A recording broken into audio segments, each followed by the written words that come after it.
नमस्कार, बाखबर में आपका स्वागत है। मैं हूं राघवेंद्र सिंह। बाखबर में आज हम बात करेंगे लंपी वायरस के बारे में। दरअसल आज बात करने की वजह यह है कि अभी तक लंपी वायरस गौवंश में देखा गया था, लेकिन जो खबरें राजस्थान से आ रही हैं, जो मध्य प्रदेश के सीमावर्ती क्षेत्र से आ रही हैं, हिरणों में भी लंपी वायरस के संकेत मिले हैं और कह सकते हैं कि उससे करीब 25 हिरणों की मौत भी हो गई है।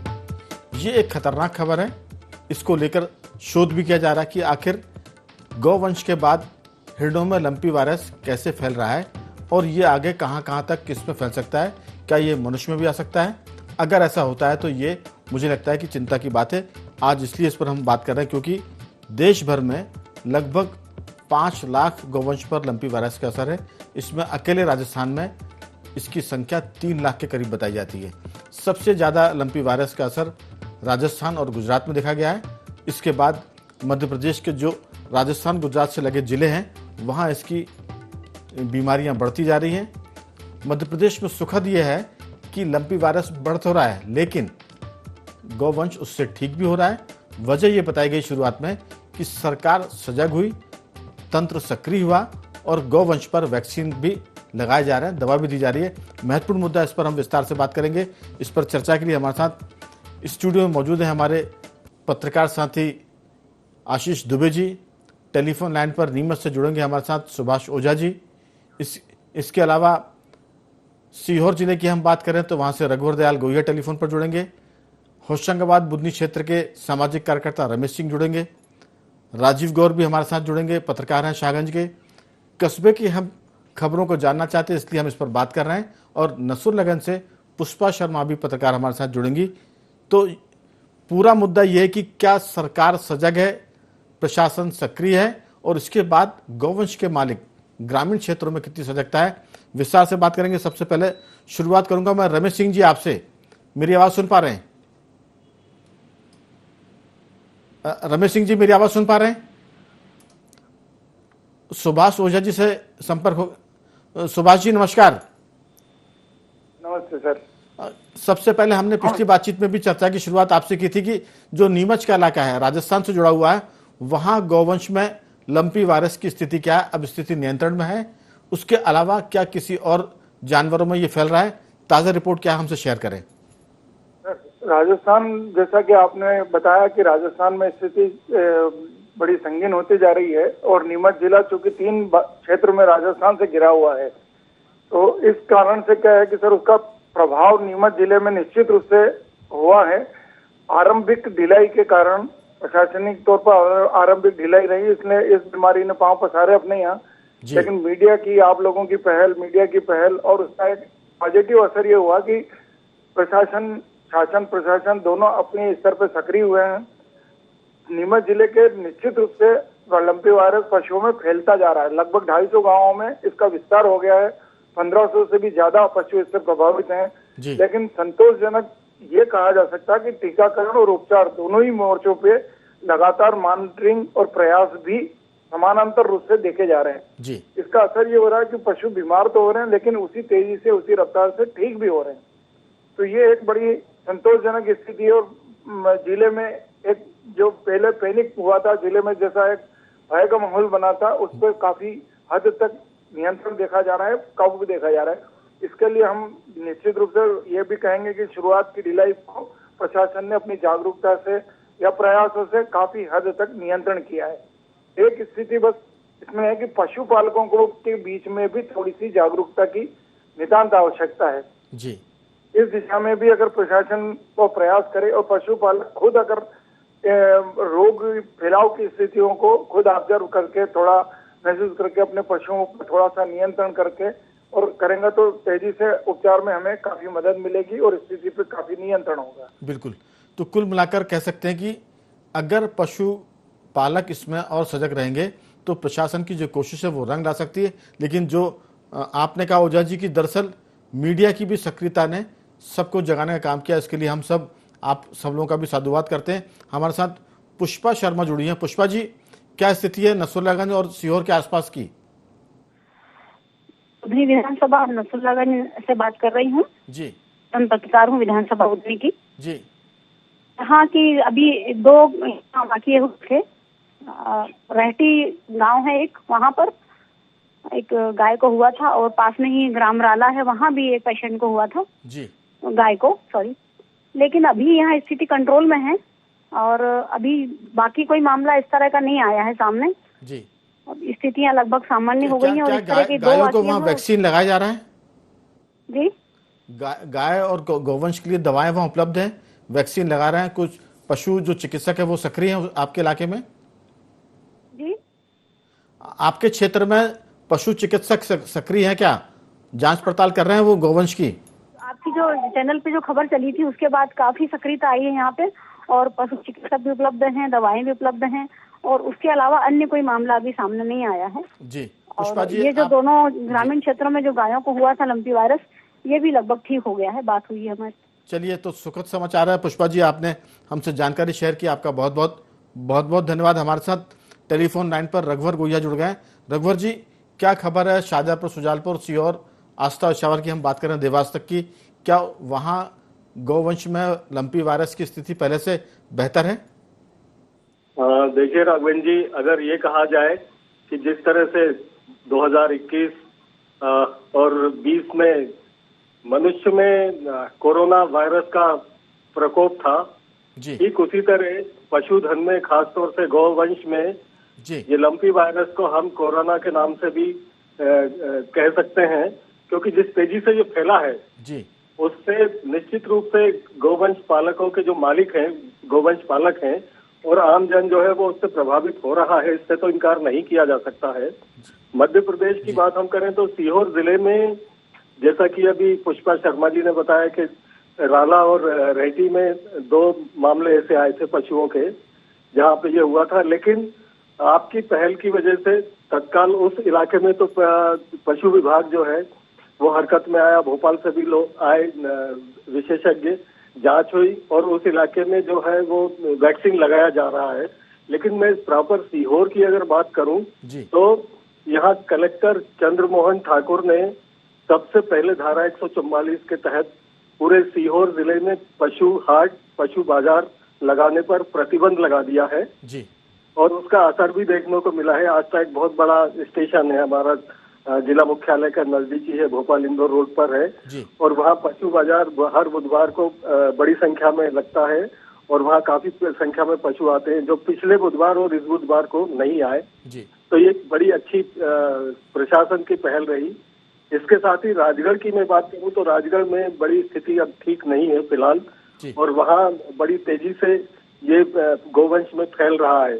शाजापुर की भी यही स्थिति है। सीहोर प्रॉपर में वेटनरी हॉस्पिटल जो है उसकी बात मैं आपको करूं तो अभी कल एक एक्सीडेंट हुआ था हमारे यहाँ, गणेश मंदिर बड़ा प्रसिद्ध स्थान है, वहाँ एक डॉक्टर जा रहे थे और उनकी गाड़ी से एक गौवंश टकरा गया और वो गंभीर हालत में था और सबने मानवीयता दिखाते हुए उसे जब वेटनरी हॉस्पिटल ले गए तो वहाँ एक भी डॉक्टर मौजूद नहीं था और ताला लगा हुआ था।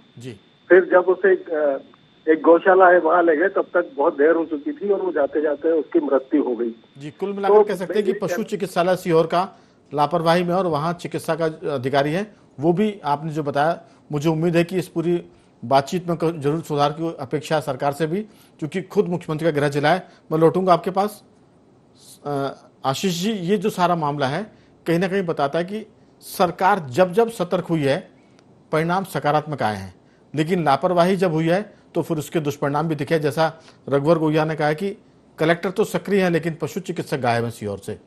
एक्सीडेंट होता है, ताला डाला मिलता है, तो इस पर भी मेरे ख्याल से जरूर गौर करने की जरूरत है। लेकिन जो चिंता की बात है जिस पर हम डिबेट कर रहे हैं वो ये कि अब ये गौवंश से शिफ्ट होकर लंपी वायरस जो वन्य प्राणी उनमें आ रहा है, जो खबरें हैं हिरण में आ रहा है, उसको बाकायदा उसमें गठाने बनती है उनके शरीर में, फिर उसमें एक तरह से कृमि पड़ते हैं, कीड़े पड़ जाते हैं और उसमें उसके बाद हिरणों की मौत हो रही है। ये मुझे लगता है कि एक नया ट्रेंड है, हो सकता है कि ये फिर दूसरे जानवरों में शिफ्ट हो और कहीं ये मनुष्यों में ना आए, ये चिंता की बात है। आपकी राय आशीष जी? देखिए, मनुष्यों में ये आएगा या नहीं, अभी इसका कोई बहुत अच्छी, इसका कोई वैज्ञानिक अभी वो आया नहीं है इस तरह का कोई रीजन। लेकिन अगर वो हिरणों में फैल रहा है तो हो सकता है कि जो अभी जो गौवंश में फैला हुआ है उसी से वहां कहीं गया हो, क्योंकि जंगलों में इस समय जो है शहरों से गायों को पकड़ के, जिसको हम आवारा मवेशी कहते हैं, वो उस गौवंश को पकड़ के जंगलों में छोड़ा जाता है। अभी आप किसी भी हाईवे पे जाइए, वहाँ ढेरों गाय मिलती हैं जो पिछले अभी 5-7 साल 8 साल पहले तक नहीं थी। तो ये स्थितियां हैं। तो इस तरह से अगर गायों में है तो हो सकता है उनका संक्रमण वहां फैल रहा हो। अब ये क्या है, ये इसको देखना पड़ेगा कि उसका जो वैज्ञानिक आधार क्या है। चिकित्सक और वैज्ञानिक ही पता हाँ, करेंगे। वो तो वही पता कर, लेकिन हम जो मोटी संभावना बताते हैं, क्योंकि और सबसे ज्यादा जो स्थितियां हैं गोवंश की, वो सबसे ज्यादा सड़कों पे है, कई दावों के बावजूद भी। तो और दूसरी बात, अभी जो लोगों ने बताया यहाँ पर कि सरकार देर से जागी। अब जब असर होगा तो सरकार जब डंडा चलाएगी तो असर होगा, लेकिन वो जब देर से चलाती है, जब तक हालात बिगड़ते हैं, तो मध्य प्रदेश में जो आंकड़े बताए जा रहे हैं उससे कई गुना ज्यादा होंगे, रिपोर्ट नहीं हुए होंगे या उनको रिपोर्ट नहीं कराया जा रहा होगा। दूसरी बात, पशु चिकित्सा, जो मध्य प्रदेश में स्वास्थ्य विभाग का अमला भी पूरी तरह से नहीं है, पशु चिकित्सा की कल्पना भी नहीं की जा सकती। और ये स्थिति यहाँ नहीं और भी राज्यों में निश्चित तौर पे होगी। लेकिन दूसरी बात, डिस्ट्रिक्ट हेडक्वार्टर सीहोर जिला भोपाल का से सटा हुआ है, मुख्यमंत्री का गृह जिला है। जब जिला मुख्यालय की हालत है कि पशु चिकित्सक वहां ताले डालकर घर बैठे हुए हैं, मुझे लगता है कि ये कहीं ना कहीं अगर लंपी वायरस नहीं भी है तब भी पशु चिकित्सकों को जो टाइम होता है उस हिसाब से अस्पतालों में रहने की जरूरत है। और लंपी वायरस के दौरान तो सरकार ने 144 लगा दी है, जो और पशुओं के बाजार है वो बंद कर दिए अभी। जी, और वो मुख्यमंत्री का जिला है जहाँ की ये बात बताई जा रही है, उनका जिला है, वहां पे पशु चिकित्सकों की स्थिति है या ताला लगा के बैठे हुए हैं। तो ये साफ बताता है कि जो नेग्लिजेंसी है, जो उदासीनता है, उसकी वजह से मध्य प्रदेश में मामले बढ़े। राजस्थान से जो जुड़ा हुआ जो इलाका है, वहां तक आना तो ठीक था कि चलिए किसी तरह से कोई, लेकिन उसी समय रोकथाम की जाती तो ये ज्यादा बेहतर होता। और देखिए, राजस्थान में 2019 में भी ये फैला था। उस वक्त में जो इसकी जो मृत्यु जो दर थी वो 0% थी। 3 साल बाद वहां पे फिर फैला है, तो उसकी जो मृत्यु दर है वो 7.1% है जी। और इसकी जीनोम सीक्वेंसिंग भी कराई गई थी राजस्थान में, तो ये पाया गया कि इसके 39 नए वेरिएंट हैं इस बार जो आए हैं। तो ये चीजें, और ये बहुत पहले हुई है जीनोम सीक्वेंसिंग। उसके बाद मध्य प्रदेश सरकार ने अभी बड़ी बैठक ली थी 10-1 दिन पहले जी।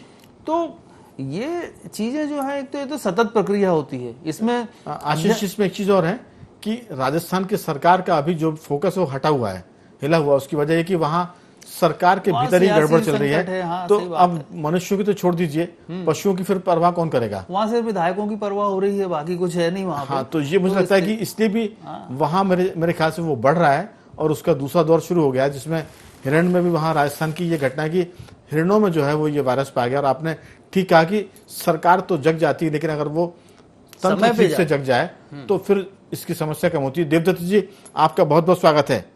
25 हिरणों की मौत हो चुकी है इस लंपी वायरस की वजह से, जो अभी तक गौवंश में था।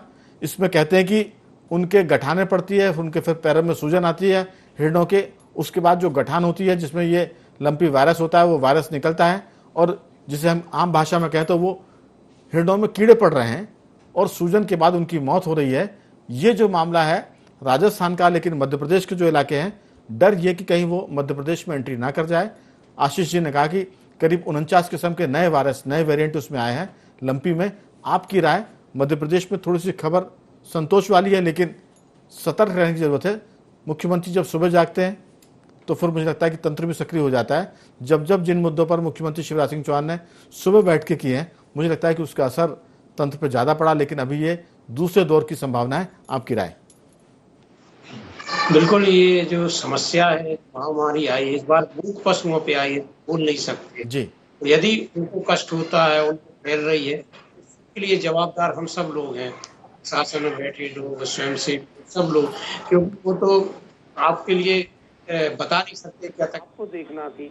और जैसा कोरोना महामारी में हुई कि जब विदेशों से फ्लाइटें आती रही, वो फैल गया, वो ऐसे इसमें हुआ कि जब राजस्थान में इतनी भयावह स्थिति थी तभी हमें ज्यादा चेक लगा देने थे बॉर्डर पे। और लेकिन अब हो गया है, तो अब बहुत तेजी से इस पे आप तो लगातार चर्चा करवा रहे हैं। उस समय भी हम सबकी ये राय थी कि इसमें विशेष दल गठित करके बहुत तेजी से अभियान चलाना चाहिए। देवदत्त जी, सरकार के स्तर पर तो मुख्यमंत्री को छोड़ दें तो पशु पालक जो मंत्री हैं उनको लंपी वायरस के वैक्सीन का भी नाम नहीं पता था। अगर हमारे पास वो वीडियो, वो क्लिपिंग उपलब्ध होगी तो हम जरूर सुनवाएंगे कि जो पशुपालक मंत्री हैं वो इस वायरस के मामले में बड़े लापरवाह थे। मुख्यमंत्री की बैठक के बाद सब चीज़ें सक्रिय हुई है। एक चीज़ मैं और जोड़ूंगा, आपकी बात को काट कर बोल रहा हूं कि हमने गौवंश की जितनी बेकदरी की है, जितनी लापरवाही की है, जितना उनको हमने सड़कों पर मरने के लिए छोड़ दिया है, हमें लगता है कि गौ माता भी अब रूठ रही है। उसने कहा कि हम इस बीमारी की वजह से यहाँ से विदा हो जाएं ताकि आप गौवंश के लिए तरस जाएं। अगर हमने परवाह नहीं की, चाहे वो सड़क पर घूमते आवारा पशुओं की या लंपी वायरस से पीड़ित गौवंश की, तो हमें लगता है कि कुछ सालों में हो सकता है कि गौ संकट भी पैदा हो जाए। आपकी बातचीत पूरी करें जी। अरे अभी गौ संकट है, अभी दूध घी का संकट पैदा हो गया है जी। शुद्ध घी मिल नहीं रहा, शुद्ध दूध मिल नहीं रहा, जो कितना जरूरी है। और गौवंश तो हमारे लिए आप और हम इस पर लंबी चर्चा कर चुके जी। कि हर दृष्टि से इतना महत्वपूर्ण है कि वो जीवन से, मानव जीवन से जुड़ा हुआ है। बिल्कुल। भारत में तो गौवंश की कितनी कथाएं, कितना उसका महत्व है, वैज्ञानिक, आध्यात्मिक, सब दृष्टि से।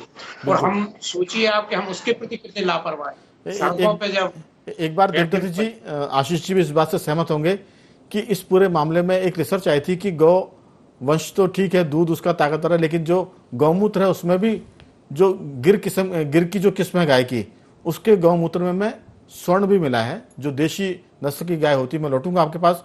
हमारे साथ राजीव गौड़ जुड़ गए हैं। राजीव जी, बहुत बहुत स्वागत है आपका। जी भाई साहब, सबसे पहले आपको सादर नमस्कार करना चाहूंगा कि आप इतने अच्छे जन हितैषी मुद्दों को अपने चैनल के माध्यम से उठाते हैं। निश्चित तौर पर आप बधाई के पात्र हैं। और सबसे बड़ी बात तो ये है कि आप मुख्यमंत्री के क्षेत्र से ही बिलोंग करते हैं, तो बहुत अच्छा विषय आपने उठाया है। मैं आपका स्वागत करता हूँ, आपको सादर साधुवाद भी देता हूँ। पत्रकारिता की जिम्मेदारी निभा रहे हैं गौर साहब, जैसे आप निभाते हैं। सीधी सी बात है कि इस पूरे मसले में अगर सब जागेंगे तो मुझे लगता है कि स्थितियां सुधरेंगी। लंपी वायरस खतरनाक हो, उसके पहले तीसरी बार हम इस पर चर्चा कर रहे हैं। आपके इलाके में क्या स्थिति, उस पर जरूर हम फोकस करें कि क्या लंपी वायरस के अलावा गौवंश को लेकर ग्रामीण वहां सजग और सतर्क हैं या नहीं, या अभी भी सड़कों पर आवारा घूम रहे हैं। गौशाला की क्या स्थिति है और वैक्सीन वहां लग रहा है कि नहीं? निश्चित तौर पर मैं कहूंगा कि मुख्यमंत्री जो हमारे देश के मुखिया हैं, वो तो 24 घंटे में से 18 घंटे काम करते हैं, लेकिन धरातल पे अगर हम देखें इन सब चीजों को तो थोड़ा सा एक जन जागरूकता की भी आवश्यकता है। हालांकि इस मामले में बुधनी क्षेत्र के कुछ युवाओं ने कमान संभाली है और बहुत अच्छा वो कार्य भी कर रहे हैं। और लंपी वायरस की अगर मैं बात करूं जी, तो फिलहाल बुधनी तहसील में एक भी प्रकरण अभी तक सामने नहीं आया है, लेकिन यहाँ के युवाओं ने जो कमान संभाली है, डोभी, बुधनी, शायगंज, मछवाई, ये लोग काफी एक्टिव हैं इन मामलों को लेकर। और जन जागरूकता के लिए इन लोगों ने, जैसे हम लोग नवदुर्गा में देवी जी की स्थापना करते हैं, जैसे इस बार इन्होंने मछवाई में साक्षात गौवंश की, गौ माता की स्थापना करके एक बहुत अच्छा उदाहरण भी पेश किया है कि अगर गौवंश है तो सारा समाज जीवित है, उन्हीं से सारी चीजें बिल्कुल राजीव जी, लेकिन इसके बाद सड़कों पर जो गाय घूम रही थी आवारा मवेशियों की तरह, उसमें कुछ कमी आई है नहीं आई है? जी, सड़कों पर जो गौवंश आवारा मवेशी की तरह घूमता है, क्या उसमें कुछ कमी आई है कि नहीं? क्योंकि आप गौ माता की पूजा कर रहे हैं, इसमें कोई शक नहीं, लेकिन अगर आप उनकी परवाह नहीं कर रहे तो फिर वो पूजा पाठ आपका ज्यादा असरदार नहीं रहेगा। हाँ, आपका कहना उचित है, लेकिन अगर मैं बात करूं कि पूजा पाठ की, तो डेफिनेटली अगर हम आपके मीडिया के माध्यम से या समाचार पत्रों के माध्यम से इस चीज को एक जन जागरूकता के अभियान देने की कोशिश करते हैं, तो निश्चित तौर पर भविष्य में इसके बहुत अच्छे परिणाम निकल कर आएंगे। चलिए, उम्मीद करते हैं कि लोग जागे और सिर्फ पूजा तक सीमित ना रहें। गाय जो आवारा घूमती है उनको अपने बाड़ों में रखें, घरों में बांधे, और ना तो एक्सीडेंट होने के लिए बाहर सड़क पे छोड़े और ना ही लंपी वायरस के शिकार होने के लिए। मैं लौटूंगा आपके पास। रमेश सिंह जी से हमारा संपर्क। रमेश जी, आपका स्वागत है।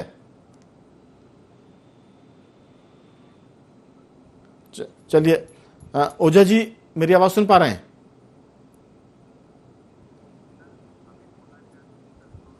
आशीष जी, सीधी सी बात यह है कि इस पूरे मामले में जागरूकता तो लोग पहले से दिखाते हैं। हम गौ माता की जय बोलते हैं और कहते हैं कि गौ माता की रक्षा हो। हर गांव में, हर घर में जब आरती होती तो ये एक जयकारा लगा जाता है। लेकिन स्थिति है, जैसे आपने कहा कि 10-12-8 साल पहले सड़कों पर आवारा मवेशी के रूप में गाय बैल कम दिखते थे, अब वो काफ़ी संख्या में दिख रहे हैं। हमें लगता है कि अगर ये चीज़ें सड़कों पर दिखना जिस दिन कम होगी, उस दिन ये माना जाएगा कि लोग गाय के प्रति सच में श्रद्धावान हैं, और नहीं तो माना जाएगा कि ये सिर्फ नारों तक सीमित है। लंपी वायरस की भी वो शिकार होंगी, एक्सीडेंट की भी वो दुर्घटना की शिकार होंगी।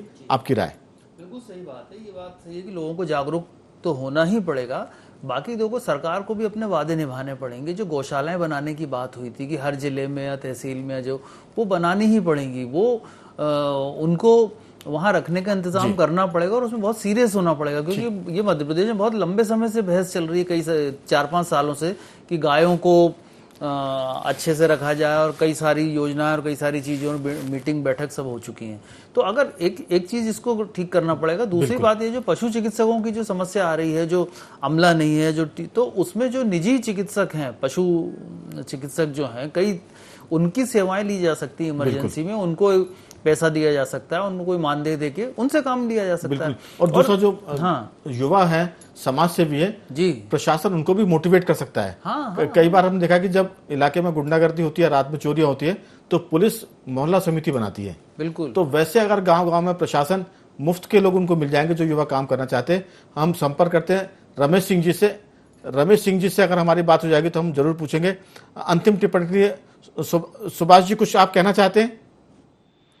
सर, अभी क्या है कि लंपी वायरस ये एक ऐसे दौर में आया है जहां हमारे पंचायत राज गांव में निर्वाचित जनप्रतिनिधि भी नियुक्त हैं जी। चुनाव हो चुके हैं, निर्वाचित प्रतिनिधि अपना अपना काम संभाल चुके हैं। अगर उन लोगों को जोड़ के भी सक्रिय किया जाए तो हमें काफी मदद मिलेगी प्रशासन को इस रोग नियंत्रण के ऊपर।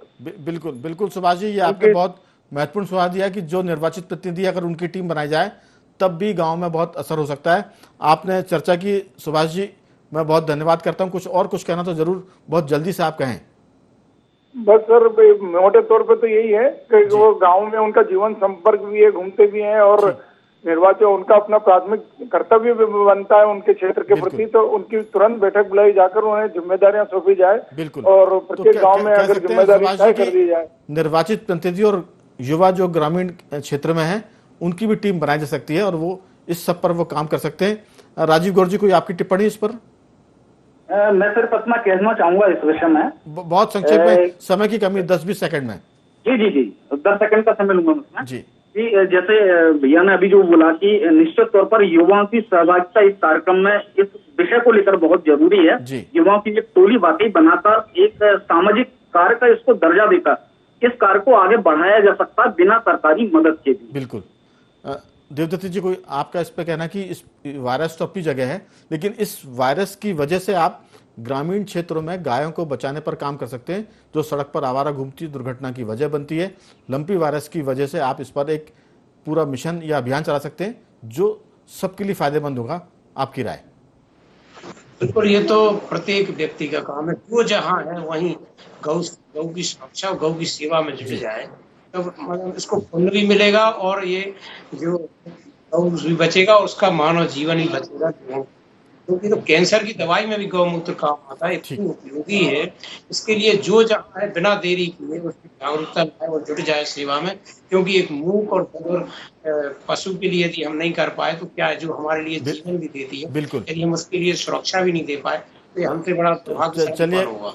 बिल्कुल, आपने ठीक कहा। मैं सुभाष जी को धन्यवाद करूंगा, राजीव जी को भी धन्यवाद करूंगा। बात बिल्कुल अंतिम दौर में है। रघुवर जी, कोई आपकी टिप्पणी इस पर कि इस बीमारी के वजह से, इस बीमारी का एक अगर हम दूसरा पहलू देखें तो गांव के इलाके में आप जागृति पैदा कर सकते हैं, और युवाओं के साथ, जैसा सुभाष ओझा जी ने कहा कि जो निर्वाचित ग्रामीण प्रतिनिधि है पंचायतों के, वो भी सक्रिय होकर इसमें मदद कर सकते हैं। चलिए आशीष जी, आपकी अंतिम टिप्पणी। जी, ये ठीक है कि जैसे कोरोना में देखिए बहुत सारे संगठन हुए थे और वो सड़कों पर उतरे थे मदद करने के लिए, राहत के लिए, तो उस तरह के संगठनों को प्रोत्साहित किया जाना चाहिए। निजी चिकित्सकों की सेवा लेना चाहिए, और जिन जिलों में ये प्रकोप अभी कम है, वहां के अमले को भी आसपास के जो प्रभावित जिले में लिया जा सकता है। बिल्कुल, बातचीत से निकल कर एक्शन प्लान ऐसा बन सकता है। रमेश सिंह जी जुड़ गया। रमेश सिंह जी, अंतिम दौर में है, आपकी राय? बहुत सारी बातें हुई है, हिरणों में ये फैल गया है, लंपी वायरस मध्य प्रदेश में थोड़ा सा नियंत्रित है, लेकिन गांव देहात के प्रतिनिधि जो अभी चुनाव जीत कर आए हैं पंचायतों के, और युवा, अगर इनकी टीम बन जाए प्रशासन के जरिए तो एक बड़ा अभियान हो सकता है। आवारा मवेशी सड़कों पर आने से बच सकते हैं, गौशालाएं दोबारा जीवित हो सकती हैं जो बंद पड़ी हैं, और जहां नहीं है वहां बनाई जा सकती है। आपकी राय बहुत संक्षेप में। बात से कही ये ठोस है, लेकिन मैं ये बिंदु को और ध्यान देना चाहता हूँ। मुझे ऐसा लगता है जिस तरह ये हिरणों में फैला है जी, तो उससे मुझे ये डर है कि ऐसा ना हो कि लिम्पी वायरस जिस तरह कोविड ने म्यूटेशन किया था ना, ऐसा अगर म्यूटेशन हो गया और अगर ये भैंसों में भी आ गया जी, तो ये किसानों के लिए आर्थिक क्षति इतनी ज्यादा होगी कि एक किसान के लिए उसकी क्षति बर्दाश्त करना मुश्किल होगी और दूध का बहुत बड़ा संकट खड़ा होगा। बिल्कुल। तो मेरा कहना ये है कि सरकार को बड़ी तेजी से काम करते हुए टीकाकरण करना चाहिए, ज्यादा से ज्यादा टीकाकरण हो ताकि इस बीमारी को ज्यादा से ज्यादा आने से रोका जा सके। वरना जो अभी आसार लग रहा है उससे ऐसा लग रहा है कि ये कहीं म्यूटेशन करके भैंसों में लगा है, गायों में तो अगर गया है। बिल्कुल आपने ठीक कहा, समय की कमी है।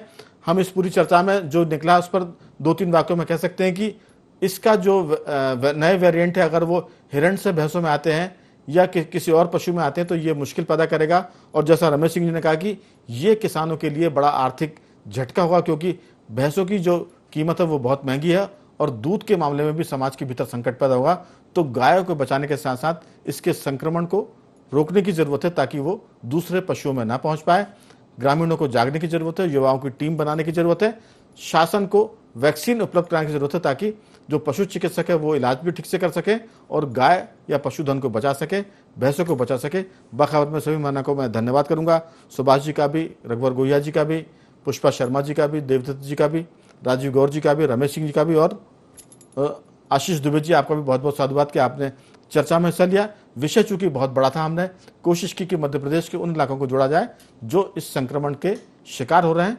उम्मीद करते हैं कि इस चर्चा का असर प्रशासन पर पड़ेगा। बाखबर में आज सिर्फ इतना ही, कल किसी और मुद्दे पर बात करेंगे। तब तक बने रहिए हमारे साथ और देखते रहिए i24।